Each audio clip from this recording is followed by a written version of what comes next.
बिस्मिल्लाहिर्रहमानिर्रहीम।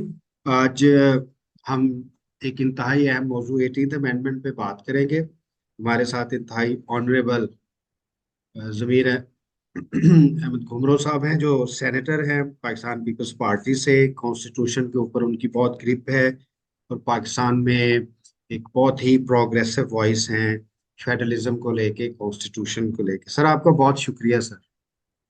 Thank you very much. Thank you. Sir पे, क्योंकि हमारी टीम के कुछ मेंबरान भी आपके हमारे साथ हैं, तो थोड़ा सा हमें 18th अमेंडमेंट के बारे में बताइएगा। क्योंकि इसको एक प्रोविंशियल ऑटोनॉमी के डॉक्यूमेंट के तौर पे लिया जाता है, लेकिन ये एक बड़ा कम्प्रिहेंसिव डॉक्यूमेंट था जिसमें 102 से जायद अमेंडमेंट्स हुई थी।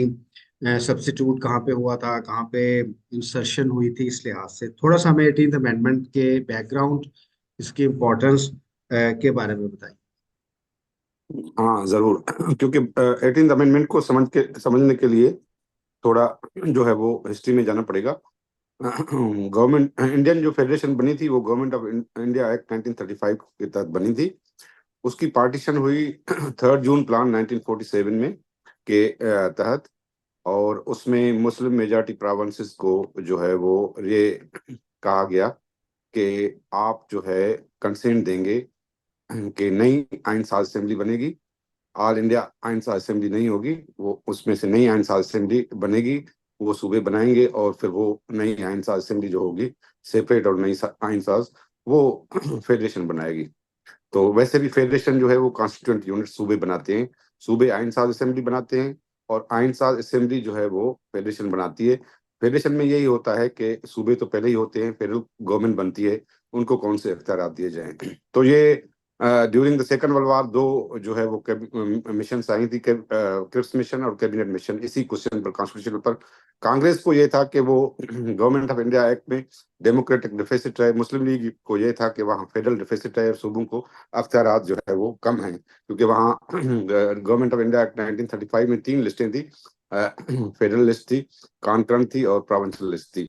सिमिलरली उसके बाद जो है वो, लेकिन अनफॉर्चुनेटली हमारी कॉन्स्टिट्यूंट असेंबली को जो है 1959 और 1954 में, अक्टूबर 1954 में डिसॉल्व किया गया। गवर्नर जनरल ने डिसॉल्व किया था उसको, गैर कानूनी तौर पर, जो मौलवी तमीजुद्दीन केस है। और उसके बाद जो है वो सुप्रीम कोर्ट ने उस डिसोल्यूशन को अपहोल्ड किया था। उसके बाद जो है वो 3 जून प्लान में 5 सूबे थे, 5 सूबों पर फेडरेशन बनी थी। लेकिन 1 यूनिट मुसलत किया गया 1955 में, और 1956 के कॉन्स्टिट्यूशन और 62 के कॉन्स्टिट्यूशन पर 2 सूबों पर मुश्तमिल फेडरेशन बनी, जो कि इन वायोलेशन ऑफ 3 जून प्लान थी। फिर 73 का कॉन्स्टिट्यूशन जो है वो बनाया कॉन्स्टिट्यूंट असेंबली ने। उसमें जो है वो 2 लिस्टें थी, कॉन्करेंट और फेडरल लिस्ट। और 62 के कॉन्स्टिट्यूशन में जो है वो फेडरल लिस्ट थी। बेसिकली जो फेडरेशन होती है वो डिवीजन ऑफ पावर्स पर मुश्तमिल होती है। सूबे कहते हैं कि हम एक कॉमन गवर्नमेंट बनाते हैं जिनको सर्टेन जिम्मेवारियां देंगे, और उसमें हमारे कॉन्स्टिट्यूशन जो 73 में बना उसके तहत मौजूदा फेडरेशन ऑफ पाकिस्तान बनी हुई है, जिसमें जो है वो अभी एक फेडरल लिस्ट है। पहले कॉन्करेंट लिस्ट थी, वो 18th अमेंडमेंट में खत्म हो गई। तो अभी ये जो डिवीजन ऑफ पावर्स है सूबों और विफाक के दरमियान, वो क्या है? वो आर्टिकल 142 में क्लियरली लिखा हुआ है कि तमाम अख्तियारात, उसको उसको रीड करने का तरीका यही है कि तमाम अख्तियारात सूबों के हैं, सवाए उनके जो फेडरेशन को फेडरल लिस्ट में गिन कर दिए गए हैं। Federal government is the government of enumerated powers, provincial governments are the governments of all powers. So 1973 के कॉन्स्टिट्यूशन में दूसरा जो सैलेंट फीचर था, वो पहली मर्तबा हिस्ट्री में फेडरल लिस्ट को 2 हिस्सों में तकसीम किया गया, पहले नहीं थे। और फेडरल गवर्नमेंट की जो एग्जीक्यूटिव अथॉरिटी है आर्टिकल 97 में, it was subjected to the constitution, पहले नहीं थी, पहले it was not subject to the constitution. वो उसका सबब यही था कि काउंसिल ऑफ कॉमन इंटरेस्ट बनाई गई, और फेडरल लेजिस्लेटिव लिस्ट पार्ट पर जो एग्जीक्यूटिव अथॉरिटी है वो फेडरल कैबिनेट की है। फेडरल लेजिस्लेटिव लिस्ट पर जो एग्जीक्यूटिव अथॉरिटी है वो काउंसिल ऑफ कॉमन इंटरेस्ट की है, आइन के आर्टिकल 154 के तहत। और ये दोनों जो एग्जीक्यूटिव अथॉरिटी है फेडरल गवर्नमेंट में, ये पार्लियामेंट को रिस्पॉन्सिबल हैं। तो सर, तो अब हम ये, थोड़ा सा, जी जी जी, कंप्लीट करें आप। हाँ, तो उसके बाद जो है वो कॉन्स्टिट्यूशन से 18th अमेंडमेंट के तहत जो कॉन्करेंट लिस्ट खत्म की गई। अभी सिर्फ 3 सब्जेक्ट्स हैं जो कॉमन हैं, क्रिमिनल लॉ है, क्रिमिनल प्रोसीजर और एविडेंस। क्रिमिनल लॉ का मकसद सिर्फ पीपीसी है, वो उसको जो है वो इंटरप्रेट किया गया है मुख्तलिफ फैसलों में। तो अभी ये तीन कॉमन है, बाकी जो है वो फेडरल लिस्ट है। फेडरल लिस्ट में जो है वो जो एनुमरेटेड पावर्स है फेडरल गवर्नमेंट के पार्ट 1 में, पार्ट 2 में, बाकी तमाम अख्तियारात सूबों के हैं। तो अभी इस हवाले से जो है वो जो अमल है 18th अमेंडमेंट पर, वो क्वेश्चन है कि जो कॉन्स्टिट्यूशन में जो है वो डिवीजन ऑफ पावर्स है, उस पर 18th अमेंडमेंट के तहत कितना अमल हुआ है। दूसरा जो सेलेंट फीचर्स है कॉन्स्टिट्यूशन का के आइन के आर्टिकल 260 में कि तमाम फेडरल सर्विसेज जो है वो बाय लॉ पार्लियामेंट बनाएगी, तमाम सूबाई सर्विसेज बाय लॉ जो है प्रोविंशियल असेंबली बनाएगी, लेकिन अनफॉर्चुनेटली आज तक कोई सर्विस जो है वो दोनों ने नहीं बनाई। तो और जो फेडरल कैबिनेट है, it shall be responsible to the parliament. तो ये उसका बैकग्राउंड है, ये डिवीजन ऑफ पावर्स इस तरह से है। अच्छा सर, जो अगर हम प्राइमरली इसको देखें 18th अमेंडमेंट को, तो जो पहले करंट लेजिस्लेटिव लिस्ट थी, 18th अमेंडमेंट ने उस लिस्ट को एबॉलिश किया, और जो फिर फेडरल लेजिस्लेटिव लिस्ट पार्ट 2 थी उसको ऐड किया गया। इसके बारे में थोड़ा सा बताइए।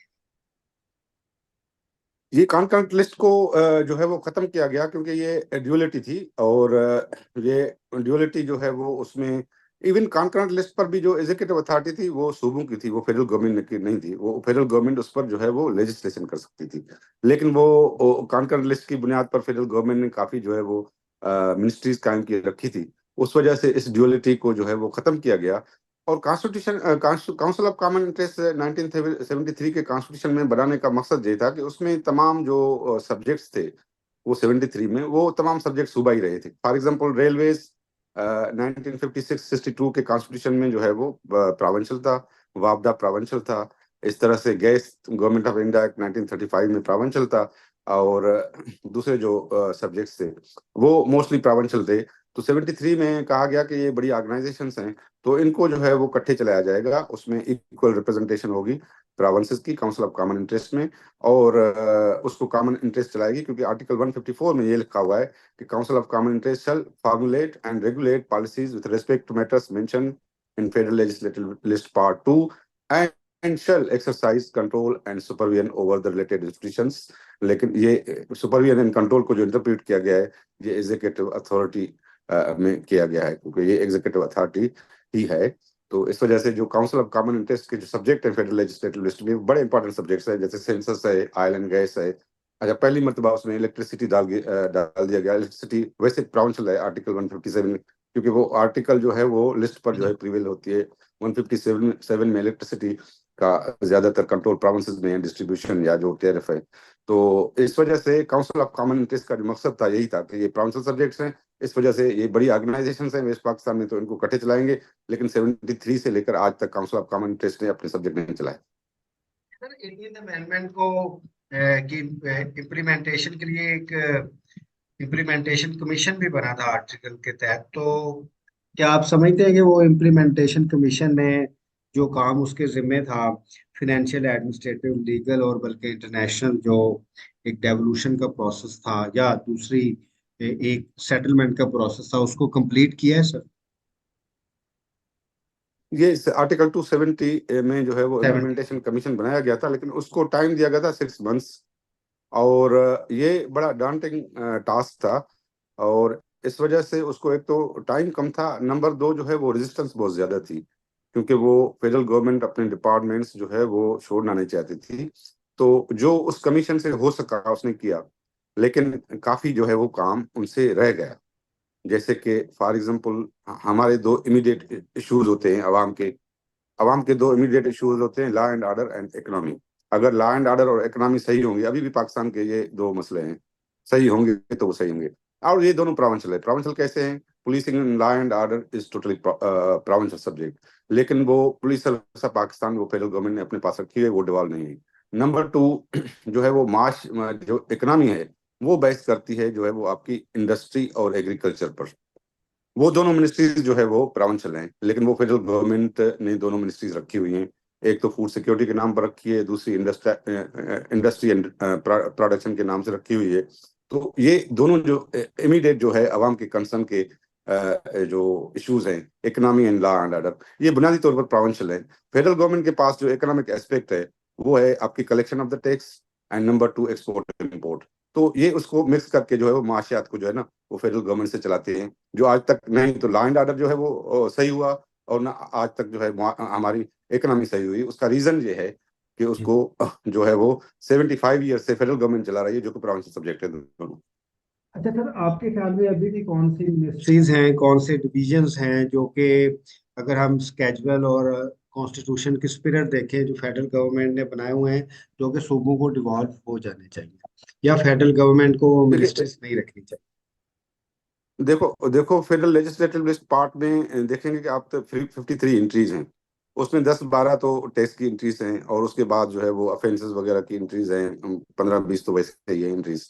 बाकी जो एंट्रीज आप गौर करेंगे तो उसमें फेडरल गवर्नमेंट के जो डिपार्टमेंट्स बनते हैं, जो मिनिस्ट्रीज बनती हैं, foreign policy, defence, export import, जो कॉमर्स मिनिस्ट्री है उस पर बहस करती है, और आपके नेशनल हाईवेज हैं, मतलब के फाइनेंस है, आपकी लॉ है, और जो है वो कम्युनिकेशन है, नेशनल हाईवेज है, ये ministries federal government, state bank है वो उसमें आ जाती है फाइनेंस में। ये फेडरल गवर्नमेंट की ये मिनिस्ट्रीज बनती हैं। उसके अलावा जो फेडरल गवर्नमेंट की मिनिस्ट्रीज वहाँ नहीं बनती, जैसे नारकोटिक्स को रखा हुआ है, जैसे जो है वो इंटीरियर को रखा हुआ है। फॉर एग्जांपल इंटीरियर में जो है वो पासपोर्ट और इमिग्रेशन एफआई उसको दिया गया है। पासपोर्ट और इमिग्रेशन जो है वो दुनिया भर में ये फॉरेन मिनिस्ट्री के पास होता है, क्योंकि उनको जो है वो फोर्सेस को जो एयरपोर्ट से दूर रखा जाता है, क्योंकि लोगों का right of freedom of movement का जो राइट है वो मुतासर होता है। तो मेरे ख्याल में और जो भी मिनिस्ट्रीज हैं फेडरल गवर्नमेंट में, 6-7 बनेगी या ज्यादा से ज्यादा 8 बनेगी, उससे अलावा जो भी हैं वो प्रोविंशियल, लेकिन आपने एक नार्कोटिक्स है। बड़ा आपने आप आपने एक बड़ा अच्छा आर्टिकल था, उसमें आपने रिस्ट्रक्चरिंग ऑफ फेडरल गवर्नमेंट की बात की थी कि फेडरल गवर्नमेंट के पास 31 मिनिस्ट्रीज की बजाय 5 से 6 मिनिस्ट्रीज होनी चाहिए। इससे फिनेंशियल इम्पैक्ट भी बहुत अच्छा आएगा, और जो जो गैर जरूरी अखराजात हैं फेडरल गवर्नमेंट के, वो भी कम होने में मदद मिलेगी, और जो गुड गवर्नेंस है वो बहुत ज्यादा इंपॉर्टेंट होगी। सर, ये अपनी पिक्चर भी जरा ऑन, आपकी जो पिक्चर नहीं आ रही इसको भी जरा ऑन कर दीजिएगा, ताकि आप को देखा भी जा सके। कहाँ से ऑन कर दूं? अच्छा आपके अच्छा, पास। सारी मैं ठीक। ये मेरे पास ऑप्शन नहीं आ रहा, आई एम सॉरी, ऑप्शन नहीं आ रहा मेरे पास। चलिए सर, हम मैं उसको करता हूँ। जो आप, आपने हाँ जो ठीक है। आपका आर्टिकल था फेडरल गवर्नमेंट की रिस्ट्रक्चरिंग हाँ का, हाँ हाँ हाँ उसके हाँ हाँ। बारे में बताइएगा कि ये देखिए उससे कैसे। तो उससे हाँ हाँ, जी जी। देखें उससे तो अगर फेडरल गवर्नमेंट की कॉन्स्टिट्यूशन के मुताबिक रिस्ट्रक्चरिंग की जाए, उससे तो 300 बिलियन से ज्यादा पैसे बचेंगे। और यही हमारे चेयरमैन बिलावल भुट्टो जरदारी का भी यही था कि 17 ministries at least they should be devolve, और प्राइम मिनिस्टर का भी अभी स्टेटमेंट आया था कि हम डिवॉल्व करेंगे मिनिस्ट्रीज। तो ये एक चल रहा है जो है वो, कि इतनी मिनिस्ट्रीज हमने क्यों रखी हुई हैं, जो ड्यूअलिटी पर मुश्तमिल हैं, जो टैक्स पेयर को नुकसान देती हैं, जो मुल्क को नुकसान देती हैं, जो फेडरेशन में जो है वो कंफ्यूजन क्रिएट करती हैं कि ये प्रोविंसेस भी वही सब्जेक्ट चला रहे हैं, फेडरल गवर्नमेंट भी वही चला रही है। तो बेसिकली फेडरल गवर्नमेंट के बड़े काम हैं, जैसे जी फॉरेन पॉलिसी है, डिफेंस है, और टैक्स कलेक्शन है, एक्सपोर्ट इंपोर्ट है। हालांकि टैक्स कलेक्शन जो उनका असली काम है वो 9% ऑफ द जीडीपी है, जो लोएस्ट है। नॉर्वे में 46% है। 46 नहीं करें आपने, आप उसको 15% पर इमीडिएटली ले जाएं, वो भी नहीं ले गए 18th अमेंडमेंट के बाद। तो मेरे ख्याल में जो इसकी रिस्ट्रक्चरिंग होगी फेडरल गवर्नमेंट की अकॉर्डिंग टू कॉन्स्टिट्यूशन, इससे मुल्क के अवाम को बड़ा फायदा पहुंचेगा, क्योंकि मुल्क के अवाम तरस गए हैं so far as the law and order situation is concerned and the economy is concerned। दोनों सब्जेक्ट्स जो हैं वो प्रोविंसेस को जाएं, और दूसरे सब्जेक्ट्स जो मिनिस्ट्रीज हैं वो प्रोविंसेस में ऑलरेडी मौजूद हैं, ये फेडरल गवर्नमेंट को अबॉलिश करनी पड़ेंगी अपनी। लेकिन जो इम्पैक्ट होगा उसका उसका बड़ा इम्पैक्ट होगा आवाम की डेली लाइव्स पर। उससे तो एक क्लैरिटी हो जाएगी कि फेडरल गवर्नमेंट का ये काम है, प्रोविंशियल गवर्नमेंट का ये काम है। नंबर 2 के जो फेडरल गवर्नमेंट का असली काम है, जो बुरी तरह से मुतासर हुआ है, वो tax collection. Tax collection federal government की है, उसकी उसकी डिस्ट्रीब्यूशन एनएफसी करता है। फेडरल गवर्नमेंट को भी पैसे एनएफसी देता है, सूबों को भी एनएफसी देता है। फेडरल गवर्नमेंट सूबों को पैसे नहीं देती। ये जो जी। कॉन्सेप्ट है, क्योंकि फेडरल गवर्नमेंट को सूबों ने बनाया है, और original governments of the provincial governments आवाम के जो डेली लाइव्स के इश्यूज हैं, हेल्थ है, एजुकेशन है, लॉ एंड ऑर्डर है, आपका क्रिमिनल जस्टिस सिस्टम है, पूरा सारा आपका जो है वो लोकल गवर्नमेंट है, इरिगेशन है, आपका जो भी डिपार्टमेंट जिंदगी का आप ले लें वो प्रोविंसेस में होता है, because provinces are the original governments, अवाम वहाँ रहते हैं, उनको प्रोवाइड की जाती है। लेकिन फेडरल गवर्नमेंट का जो बुनियादी काम सौंपा गया है, जो टैक्स कलेक्शन है, उस वो टैक्स कलेक्शन जो है वो बिल्कुल डिसमल है, और उसमें उनको जो है वो ये रिस्ट्रक्चरिंग होगी तो वो अपना काम करेंगे, दूसरों का काम सुबह का नहीं करेंगे, अपने काम पर फोकस करेंगे। तो जब अपने काम पर हर कोई जो है वो इदारा फोकस करेगा तो मुल्क तरक्की करेगा, फाइनेंशियल स्ट्रांग होगी, और ये क्लैरिटी होगी कि ये इनका काम है, ये इनका काम है। अच्छा सर, 18th अमेंडमेंट में ने रिकॉन्स्टिट्यूट किया है कि CCI, council of common interest. इसके ऊपर पाकिस्तान में बहुत कम बहस होती है ताकि पाकिस्तान की फेडरेशन को मजबूत करने के लिए सीसीआई बड़ा एक अहम रोल अदा कर सकती है। जरा सीसीआई के बारे में बताइए। देखिए, सीसीआई तो बेसिकली इक्वल रिप्रेजेंटेशन है। मैं आपको बता दूं कि कॉन्स्टिट्यूशन में सारे जो इदारे हैं, फेडरल जो भी इदारे होते हैं, वो बराबरी की बुनियाद पर होते हैं, सवाई नेशनल असेंबली के। क्योंकि नेशनल असेंबली में 1 पर्सन 1 वोट होता है, वो तो यूएसए में भी ऐसे है कि उनकी जो कांग्रेस है वो 1 पर्सन 1 वोट पर मुश्तमिल है। लेकिन आप देखेंगे कॉन्स्टिट्यूशन में सारे इदारे जो भी हैं, फॉर सेनेट ऑफ पाकिस्तान है, काउंसिल ऑफ कॉमन इंटरेस्ट है, आपका एनएफसी है, आपका नेशनल इकोनॉमिक काउंसिल है, आपका एनएफसी है, और आपका इलेक्शन कमीशन ऑफ पाकिस्तान है, ये सारे जो भी इदारे हैं ये बराबरी की बुनियाद पर हैं। फेडरल का मीनिंग ही ये है कि बराबरी की बुनियाद पर। इवन सुप्रीम कोर्ट की भी जो कंपोजिशन होगी वो बराबरी की बुनियाद पर होगी, क्योंकि सुप्रीम कोर्ट की जो ओरिजिनल जुरिस्डिक्शन है, it is to adjudicate disputes between 2 or more provincial governments। Original jurisdiction supreme court की ये है। इस हिसाब से अगर दो सूबों में, फॉर एग्जांपल पंजाब और बलूचिस्तान में कोई डिस्प्यूट होता है, तो ये नहीं होगा कि बलूचिस्तान का एक जज होगा और पंजाब के 10 जज होंगे। फिर this is a federal court, basically it has to adjudicate disputes between 2 or more provincial and federal government। Enforcement of fundamental rights जो है वो बेसिकली जुरिस्डिक्शन है हाई कोर्ट्स की। ये सुप्रीम कोर्ट को ओनली इन 1973 ये दिया गया था कि अगर फंडामेंटल राइट्स का इशू और पब्लिक इंपॉर्टेंस हो, तो आप भी वही ऑर्डर कर सकते हैं जो हाई कोर्ट्स आर्टिकल 199 में करते हैं। तो बेसिकली सुप्रीम कोर्ट की जो जुरिस्डिक्शन है वो एक्सरसाइज करेंगी subject to the jurisdiction of high court. तो ये बेसिकली एनफोर्समेंट ऑफ फंडामेंटल की जुरिस्डिक्शन हमेशा हाई कोर्ट की रही है और है हाई कोर्ट की। तो ये हाई कोर्ट मीन सूबों का पावर है। तो वहां भी जो है वो देखिए ना, वो बराबरी होगी, और हर फेडरल इदारे में देखिए जैसे एफबीआर है उसमें भी बराबरी, फेडरेशन का मकसद ही ये है। तो जो सीसीआई का कंसेप्ट है वो बराबरी की बुनियाद पर है, और जो अभी कंपोजिशन उसकी हुई है मेरे ख्याल में वो कॉन्स्टिट्यूशन के मुताबिक नहीं। आपने एक बहुत अच्छा आर्टिकल लिखा था, बल्कि उसके ऊपर डिबेट भी बहुत ज्यादा होने की जरूरत है। हम इसके बारे में मजीद बात करते रहेंगे, जुडिशल फेडरलिज्म के बारे में। आपने उसमें आर्टिकल 184(3) को सब्जेक्ट टू आर्टिकल 199 के साथ डिक्लेयर किया था। वो जो आपका एक पॉइंट ऑफ व्यू है जुडिशल फेडरलिज्म, उसके बारे में थोड़ा बताइए। देखें, जो भी आर्गन्स हैं ना स्टेट के, वो 3 आर्गन्स हैं। एक जुडिशियल आर्गन है, एक जो है वो लेजिस्लेटिव आर्गन है, दूसरा जो है वो एग्जीक्यूटिव आर्गन है। ये 3 आर्गन्स हैं, फेडरल सतह पर भी और प्रोविंशियल सतह पर भी। इनमें डिवीजन ऑफ पावर्स है दोनों में। हाई कोर्ट और सुप्रीम कोर्ट के दरमियान भी डिवीजन ऑफ पावर्स है। ऐसे नहीं है कि हाई कोर्ट जो है वो सुप्रीम कोर्ट के अंदर है। हालांकि सुप्रीम कोर्ट का फैसला जो है वो जाहिर है वो जो पॉइंट ऑफ लॉ पर होता है आर्टिकल 189 में, वो पूरे हाई कोर्ट्स पर बाइंडिंग है। लेकिन जो डिवीजन ऑफ पावर्स है, हाई कोर्ट का जो बुनियादी काम है एनफोर्समेंट ऑफ फंडामेंटल राइट्स है, और सबऑर्डिनेट जुडिशरी हाई कोर्ट के अंडर में है, सुप्रीम कोर्ट के अंडर में नहीं। तो इस वजह से सुप्रीम कोर्ट की जो जो काम है वो है adjudication of disputes between 2 or more provincial and federal governments. तो उनका काम ही डिफरेंट है। और दूसरा है अपीलेट जुरिस्डिक्शन, तीसरा है एडवाइजरी जुरिस्डिक्शन, सुप्रीम कोर्ट की जो एडवाइस देती है प्रेसिडेंट को। तो ये डिवीजन ऑफ पावर्स है बिटवीन दी। अभी भी ऑनरेबल जो है वो हमारे मंसूर शाह साहब ने जो जजमेंट दी थी कि provinces are independent in their own constitutional sphere, कि वो उनको काम करने का जो है वो इंडिपेंडेंट है। तो क्योंकि डिस्ट्रीब्यूशन ऑफ पावर्स है between 3 federal organs, provincial assembly और पार्लियामेंट में डिस्ट्रीब्यूशन ऑफ पावर्स है। और आप देखें कि एग्जीक्यूटिव जो है उसमें डिस्ट्रीब्यूशन ऑफ पावर्स है कि ये सब्जेक्ट एग्जीक्यूटिव के हैं, ये प्रोविंशियल गवर्नमेंट के हैं, ये फेडरल गवर्नमेंट के हैं। तो ये फेडरल गवर्नमेंट होती डिस्ट्रीब्यूशन ऑफ पावर्स पर है। तो मेरे ख्याल में जो जुडिशल है जो फेडरलिज्म, इसमें यह है कि प्रोविंसेस जो जिनका अहम काम होता है enforcement of fundamental rights, for example आपके पास सिविल केस नहीं चल रहे हैं तो आपका राइट टू प्रॉपर्टी मुतासर होता है आर्टिकल 23। आपके पास क्रिमिनल केस नहीं चल रहे हैं तो आपका राइट टू लाइफ मुतासर होता है आर्टिकल 9। आर्टिकल 14 मुतासर होता है राइट टू डिग्निटी, अगर आपके डिफेमेशन के केस नहीं चलेंगे। इस तरह से ये जो भी जुडिशियल गवर्नेंस है वो बेसिकली जो है वो प्रोविंसेस में, उसको प्रोविंसेस को स्ट्रीमलाइन करना होता है और उनको करना चाहिए।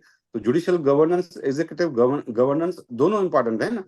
सिर्फ एग्जीक्यूटिव गवर्नेंस नहीं है, जुडिशियल गवर्नेंस है कि आप लोगों के फंडामेंटल राइट्स को कैसे प्रोटेक्ट करते हैं, कैसे जो है वो कोई जस्टिस देते हैं आप और फौरी इंसाफ देते हैं, और इस तरह से एनफोर्समेंट ऑफ फंडामेंटल राइट्स कैसे सूबे में करते हैं, ये तो बड़ा जो है वो जुडिशल गवर्नेंस का बड़ा सब्जेक्ट है। तो मेरे ख्याल में जो जुडिशल फेडरलिज्म है, इस पर ये है कि एनफोर्समेंट ऑफ फंडामेंटल राइट्स का जो है वो काम हाई कोर्ट करेगी। और क्योंकि इवन पार्लियामेंट अगर लॉ बनाएगी फॉर एग्जांपल, वो फंडामेंटल राइट्स के खिलाफ होगा, तो उसको स्ट्राइक डाउन हाई कोर्ट करेगी, सुप्रीम कोर्ट नहीं करेगी, क्योंकि अदरवाइज फेडरल गवर्नमेंट का जो है वो राइट ऑफ अपील चला जाएगा, पार्लियामेंट की जो लेजिस्लेशन है। तो इस हिसाब से जो अपना जुडिशल फेडरलिज्म है, वो इस डिवीजन ऑफ पावर पर ही जो है वो बहस करती है कि फंडामेंटली जो है वो हाई कोर्ट्स अपना जो है वो जो काम करें टू एनफोर्स फंडामेंटल राइट्स, और सबऑर्डिनेट जुडिशरी में जो लोगों के जो केसेस हैं वो बेसिकली उनको जो है वो एक्सट्राडिट करें। तो सुप्रीम कोर्ट का जो काम है वो बेसिकली है adjudication of disputes between two or more provincial and federal governments, and दूसरा अपीलेट जुरिसडिक्शन है, इम्पोर्टेंट तीसरा है एडवाइजरी जुरिसडिक्शन है उसकी। जी जी। ओरिजिनल है सर, एडवाइजरी है, और ज़ाहिर है बुनियादी तौर पे एपलेट काम है सुप्रीम कोर्ट का। अच्छा सर, अगर हम 18th अमेंडमेंट को देखें तो 18th अमेंडमेंट से पहले जो पाकिस्तान का कॉन्स्टिट्यूशन था वो सेमी प्रेसिडेंशियल और पार्लियामेंट्री था, लेकिन बाद में फिर पावर्स जो है प्रेसिडेंशियल वो खास तौर पे 58(2)B की ले ली गई, और कॉन्स्टिट्यूशन जो है वो पार्लियामेंट्री गवर्नेंस पे चला गया। क्या सर ये कितना इम्पोर्टेंट था प्रेसिडेंशियल जो पावर थी खत्म करने का पार्लियामेंट्री गवर्नेंस के लिए? और क्या आप जो पाकिस्तान का मौजूदा कॉन्स्टिट्यूशन है, आप इसको कह सकते हैं कि it is purely a parliamentary governance? देखें, वो बिल्कुल पाकिस्तान का जो है वो पार्लियामेंट्री कॉन्स्टिट्यूशन है, क्योंकि उसमें जो पावर्स दिए गए हैं वो गवर्नेंस के, वो एग्जीक्यूटिव के पावर्स हैं, और वो एग्जीक्यूटिव जो है मुकम्मल तौर पर पार्लियामेंट को जवाबदेह है। आर्टिकल 91 में यही लिखा हुआ है कि, और आर्टिकल आपकी जो आर्टिकल 154 में भी यही लिखा हुआ है कि federal government shall be responsible to the parliament, और council of common interest shall also be responsible to the parliament. तो अब रिस्पॉन्सिबल से जब जब फेडरल गवर्नमेंट पार्लियामेंट को रिस्पॉन्सिबल नहीं होती है तो इशू होते हैं। फेडरल गवर्नमेंट किसी और इदारे को, जुडिशरी को रिस्पॉन्सिबल नहीं है, क्योंकि आर्टिकल 248 में लिखा हुआ है कि no minister is responsible to any court in Pakistan in exercise of his official functions. तो जुडिशल जो जो एग्जीक्यूटिव है वो it's not responsible to judiciary, it is responsible to parliament. तो ये जो सेपरेशन ऑफ पावर्स, और ये भी लिखा हुआ है कि advice of the cabinet to the president shall not be questioned in any court in Pakistan. तो ये जो सेपरेशन ऑफ पावर्स पर लिखा हुआ है, और फेडरल गवर्नमेंट को और काउंसिल ऑफ कॉमन इंटरेस्ट को जो बनाया गया है रिस्पॉन्सिबल टू द पार्लियामेंट, और जब भी फेडरल गवर्नमेंट रिस्पॉन्सिबल नहीं हुई है पार्लियामेंट को, तो पाकिस्तान में पॉलिटिकल क्राइसिस हुआ है। जैसे 2012 में हमारे यूसुफ रजा गिलानी साहब को सुप्रीम कोर्ट ने अपनी तरफ जो है रिस्पॉन्सिबल करने की कोशिश की थ्रू कंटेम्प्ट प्रोसीडिंग्स। इस तरह से 2017 में जो है वो मेंबर ऑफ द पार्लियामेंट और the prime minister mister Nawaz Sharif को जो है वो डिस्क्वालीफाई किया गया। हालांकि आर्टिकल 263(2) में लिखा हुआ है, if there arises a question of the disqualification of a member of parliament, a speaker shall send a reference to the election commission of Pakistan, and election commission of Pakistan shall decide within 90 days। और उसके उसके खिलाफ right of appeal भी नहीं है। तो किस jurisdiction में वो सुप्रीम कोर्ट ने एक मेंबर ऑफ पार्लियामेंट को जो है वो उठाया था? इस तरह से अभी भी वही इश्यूज चल रहे हैं, अभी भी वही इश्यूज हैं जी, अभी जो वो सर या सेपरेशन ऑफ पावर्स के या एक पार्लियामेंट्री सुप्रीमेसी के अभी भी सर है। सर अगर हम कॉन्स्टिट्यूशन का देखें पार्ट 6 चैप्टर 1 फिनेंस में, नेशनल फिनेंस कमीशन की बहुत सारी बात होती है। 18th अमेंडमेंट ने इसको भी रिस्ट्रक्चर किया। आप क्या समझते हैं कि सर जो फाइनेंशियल डिस्ट्रीब्यूशन है वो भी बहुत इंपॉर्टेंट है एक फेडरेशन के लिए? तो जो एनएफसी है उसको कैसे बेहतर किया जा सकता है? एनएफसी है क्या? और जो एनएफसी है क्या वो फेडरेशन को मजबूत कर रहा है? देखो, एनएफसी जो बनता है आर्टिकल 160 के तहत बनता है, और उसका काम है जो फेडरल गवर्नमेंट को 4 बड़े टैक्सेस दिए गए हैं, जैसे इनकम टैक्स है, सेल्स टैक्स है, कस्टम्स ड्यूटी है और एक्साइज ड्यूटी है। ये 4 मुल्क के बड़े टैक्सेस हैं। इसकी कलेक्शन का अख्तियार जो है वो फेडरल गवर्नमेंट को दिया गया है।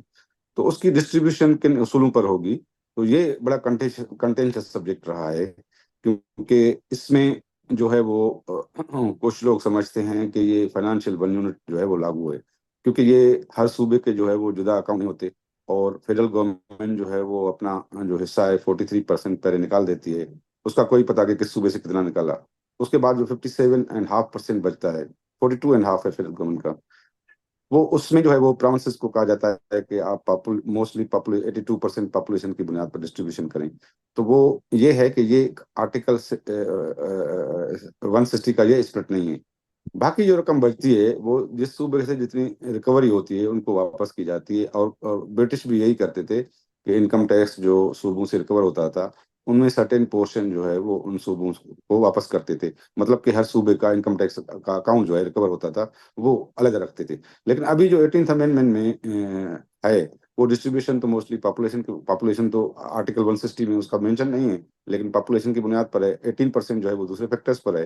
तो अभी उसको लेकिन सूबों को प्रोटेक्शन दिया गया 18th अमेंडमेंट में कि सूबों को जो हिस्सा होगा वो प्रोटेक्टेड है, वो आइंदा अवार्ड में जो है वो अगले हिस्से से कम नहीं होगा।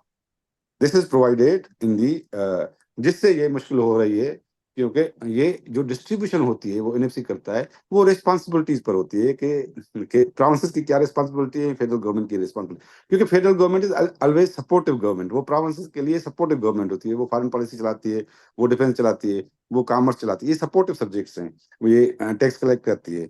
लेकिन ओरिजिनल जो गवर्नमेंट्स हैं वो प्रोविंस चल रहे हैं, डेवलपमेंट वहाँ होती है, एजुकेशन वहाँ होता है, हेल्थ वहाँ होता है, सारी जो लाइफ की एक्टिविटी है वो वहाँ होती है। तो मेरे ख्याल में मोस्टली जो फंड्स जाने चाहिए वो बेसिकली प्रोविंसेस को जाने चाहिए। और जो पहले 90s का जो अवार्ड था उसमें 37 था, फिर सिर्फ फेडरल गवर्नमेंट का, बाकी सूबों का था। लेकिन अचानक जो है वो उसको तब्दील किया गया था। मेरे ख्याल में सूबों को ज्यादा पैसे जाने चाहिए क्योंकि ओरिजिनल फंक्शंस जो है लोगों के वो वहाँ हैं, सूबों में हैं, फेडरल गवर्नमेंट में सपोर्टिव फंक्शंस हैं। तो इस हिसाब से ये जो आर्टिकल 160 है इसमें जो आजकल डिबेट हो रहा है कि सूबे ज्यादा पैसे ले जाते, सूबे ज्यादा नहीं पैसे ले जाते, सूबों से जो है वो फेडरल गवर्नमेंट को पैसे मिलते हैं। सूबे सूबे खुद फेडरल गवर्नमेंट को पैसे देते हैं एनएफसी के थ्रू, क्योंकि एनएफसी में सूबों की मेजॉरिटी होती है, फेडरल गवर्नमेंट को पैसे मिलते हैं। लेकिन ये वहाँ जो पॉलिसीज होती है वो मोस्टली जो है वो फेडरल गवर्नमेंट कुछ सूबों को अपने पास कर लेती है। तो वो सही तरीके से जो फिजिकल फेडरलिज्म जो होनी चाहिए वो उसका आगे चलकर जाहिर डेवलपमेंट होगी, दिस इज अ प्रोसेस। लेकिन अभी तक जो है वो सूबों के पास अभी भी कम पैसे। जी। सर, अब आप अक्सर कहते हैं अब जैसे डेवलपमेंटल का काम है, डेवलपमेंटल का काम तो प्रोविंशियल गवर्नमेंट्स ने करना है या लोकल गवर्नमेंट्स ने करना है। फेडरल गवर्नमेंट का तो डिजाइन ही और तरीके से, अगर फेडरल गवर्नमेंट प्रोजेक्ट्स करना चाहती है तो जाहिर है फिर रेवेन्यू शॉर्टफॉल आएगा। पाकिस्तान के ऊपर डिफेंस का भी एक बहुत बड़ा एक्सपेंडिचर है। तो सर, अब रिग्रेसिव अप्रोच है फाइनेंशियल या फिजिकल फेडरलिज्म को लेके। लेकिन इसका हाल तो ये है ना कि हमारी अगर इकोनॉमी ग्रो करती है, इकोनॉमी बढ़ती है, पैसा ज्यादा आता है तो फिर फेडरल और प्रोविंशियल और लोकल गवर्नमेंट्स के मसाइल हल हो सकते हैं। पैसा कम होगा तो फिर तो इश्यूज रहेंगे, क्योंकि हमारी इकोनॉमी जो है वो भी आगे नहीं बढ़ रही। मेरे ख्याल में देखे ना अभी जो फेडरल गवर्नमेंट ने कर्जे उठाए हैं, अभी फॉर एग्जांपल जो एक्सपेक्टेड टारगेट है फेडरल टैक्स रिकवरी का वो 11 या 12 जो है वो ट्रिलियन होगा।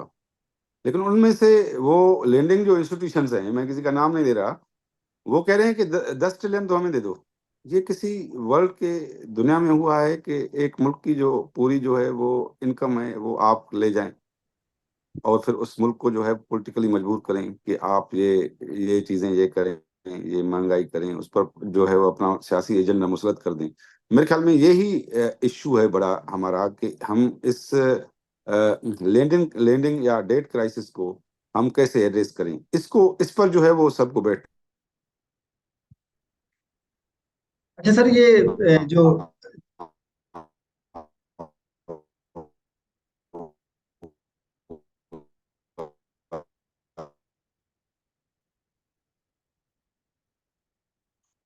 सर, आप सुन रहे हैं आवाज मेरी सर?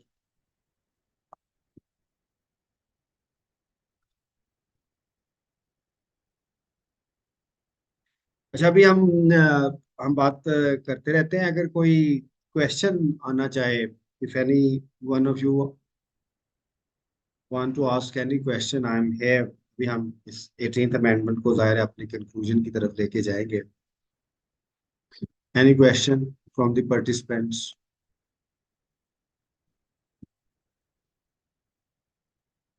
18th अमेंडमेंट बहुत ज्यादा इंपॉर्टेंट है। इसमें डेवोल्यूशन के साथ साथ दूसरे जो इश्यूज थे उस पर भी बहुत ज्यादा काम हुआ इसने। मोस्ट इम्पोर्टेंटली सर वापस आ गए। सर से sir, can you listen me sir? Sir ये अनम्यूट करते हैं अपने आप को। हेलो। जी जी। हेलो। आप, जी जी सर, आपकी हाँ आवाज आ रही है, हाँ, मैं मैंने आपसे। अनम्यूट कर दिए। अच्छा सर तो वो। यही हम कह रहे हैं कि ये जो डेट क्राइसिस जी है जी। ये हमारे जो गले में पड़ा हुआ। जी सर। ये जो हमारे गले में पड़ा हुआ हो कि हम पूरी आमदनी जो है हमारी 10 ट्रिलियन हम कमाएं जो है वो 11-12 ट्रिलियन। दूसरा नॉन टैक्स रेवेन्यू इतना ज्यादा नहीं होता। वो एनएफसी में इंक्लूडेड भी नहीं है, वो फेडरल गवर्नमेंट खुद ले जाती है। वो इस वजह से जो पेट्रोल लेवीज होती हैं या दूसरे टैक्सेस होते हैं फेडरल गवर्नमेंट का उस पर ज्यादा होता है। बिजली से कमा लें, पेट्रोल से कमा लें, लेकिन टैक्सेस को तो उनको डिस्ट्रीब्यूट करना होता है। तो ये जो हमारा डेट क्राइसिस है इसको एड्रेस करना पड़ेगा, अदरवाइज हमारी जो सॉवरेंटी है वो एट स्टेक है। मुल्क की जो सॉवरेंटी है वो बिल्कुल एट स्टेक है। इस वजह से ही जो है वो मुल्क का पॉलिटिकल क्राइसिस है, उस पर सबको बैठकर डेट क्राइसिस को एड्रेस करना पड़ेगा। फेडरल गवर्नमेंट को स्ट्रीमलाइन करना पड़ेगा और मुल्क को आगे ले जाना पड़ेगा। जो भी एक्सपेंडिचर है जो अभी हम जो है वो जो सिचुएशन है जो रीजनल है या इंटरनेशनल है उसके हवाले से कुछ एक्सपेंडिचर तो हम कट नहीं कर सकते, लेकिन हम कोशिश कर सकते हैं कि डेट जो क्राइसिस है फेडरेशन में उसको जो है वो सूबे भी बैठे हैं, फेडरल गवर्नमेंट भी बैठे हैं कि इसको कैसे हल किया जाए। ये तो पूरी आमदनी जो है वो लेंडिंग इंस्टीट्यूशन 10 ट्रिलियन ले जाएंगे भाई, हमारे पास 1 या 2 ट्रिलियन रहेंगे, उससे हम क्या करेंगे। तो ये मुल्क की सॉवरेंटी के लिए जो है ना वो तमाम जरूरी है कि ये बैठा जाए। सर आप समझते हैं कि जो हमारा डेट क्राइसिस है, जो हमने पेमेंट्स करनी है, वो पाकिस्तान का number one issue that even touches our sovereignty? मेरे ख्याल में ये इमीडिएट इशू है, ये इमीडिएट इशू है। आप देखेंगे जो मुल्क में विदाउट एनी जो इवन हमारे यहाँ पॉलिटिकल क्राइसिस है वो भी इस वजह से है कि हम सारी फोर्सेस जो है वो एक पेज पर बैठ नहीं रही। वो कह रही है कि कुछ फोर्सेस कह रहे हैं कि मुझे इन शर्त पर जो है वो इक़्तिदार चाहिए, कुछ कहते हैं कि इन शर्त पर हमें इक़्तिदार चाहिए। लेकिन जो वैसे भी जो बाई पार्टीजन इश्यूज होते हैं उसमें दोनों पार्टीज पूरे वर्ल्ड में यही है कि बैठ जाते हैं कि भाई हम बैठ जाते हैं, क्योंकि इसमें फिर फॉरेन इंटरफेरेंस का इशू होता है। जैसे हम जो है वो आजकल पीआई को भी जो है ना वो प्राइवेटाइज कर रहे हैं, तो वो उसको क्या उससे हमारी सॉवरेंटी को क्या वो नहीं पड़ेगा कि एयरपोर्ट्स जो इंपॉर्टेंट सेंसिटिव होते हैं या तो आप जो है वो लोकल उसको दे दें जो हमारे लोकल इन्वेस्टर्स हैं। लेकिन जब ये हम प्राइवेटाइजेशन भी होलसेल करके बाहर वाले लोगों को जो है वो इन स्ट्रेटेजिक सेक्टर में ला रहे हैं, उसके अलावा हम जो है वो 10 ट्रिलियन एटलीस्ट जो है वो जो हमारी जो है तकरीबन पूरी इनकम है वो हम लैंडिंग इंस्टीट्यूशन को दे रहे हैं। तो आगे चलकर जो है वो ये तो बड़ा सॉवरेंटी का इशू होगा हमारा कि हमें तो इंटरनेशनल फोर्सेस या जो इवन रीजनल फोर्सेस वो बिठा देंगी। तो इसको अगर हम इमीडिएट जो मुल्क का इशू है यही है, इमीडिएट इशू इसको कैसे अमल करें और प्रोविंसेस के साथ कैसे बैठा जाए, फेडरल गवर्नमेंट को रीस्ट्रक्चर कैसे किया जाए कि हमें पैसे भी बचें और हम इसको एड्रेस कैसे करें। उसके लिए जो है वो आपको आउट ऑफ बॉक्स जाना पड़ेगा, आउट ऑफ बॉक्स जाना पड़ेगा। अगर आउट ऑफ बॉक्स नहीं गए तो ये तो बिल्कुल हम बैठ जाएंगे और कल अगर खुदा न करे अगर हम कर्जे की देने की पोजीशन में नहीं हो तो हमारी सॉवरेंटी कहाँ रहेगी। एग्जैक्टली। हम जो न्यूक्लियर स्टेट हैं तो वो हमें। हाँ, अच्छा सर, ये जो प्रोविंशियल टैक्सेशन है, प्रॉपर्टी है, सर्विसेज सेक्टर पे लग सकता है। प्रोविंसेस में तो अच्छी टैक्सेशन पॉलिसीज, अच्छे टैक्सेशन लॉज और अच्छी इम्प्लीमेंटेशन नहीं कर सके। देखें जो प्रोविंसेस के पास जो बड़ा टैक्स है वो है सेल्स टैक्स एंड सर्विसेज। वो जी 73 से प्रोविंसेस का था, लेकिन वो फेडरल गवर्नमेंट जो है ना वो रिकवर करता था, प्रोविंसेस नहीं करते थे। लेकिन 18th अमेंडमेंट के बाद जो है वो सिंध में जैसे सिंध रेवेन्यू बोर्ड बन गया, पंजाब में ने भी बना दिया, केपी ने भी बना दिया। तो अभी जो उनकी कारकर्दगी आप देखेंगे तो फेडरल गवर्नमेंट से कहीं ज्यादा है टैक्सेशन में। वो बिल्कुल जो है वो हमारे यहाँ तो 200 बिलियन से ज्यादा जो है वो है टैक्स कलेक्शन। अभी भी उसमें स्कोप ज्यादा है, लेकिन उसमें जो ग्रोथ है वो फेडरल गवर्नमेंट के टैक्सेशन से ग्रोथ से कहीं ज्यादा है। बाकी जो कहते हैं ये प्रॉपर्टी टैक्स उसमें जो है वो काम करने की जरूरत है, बिल्कुल मैं आपसे एग्री करता हूँ।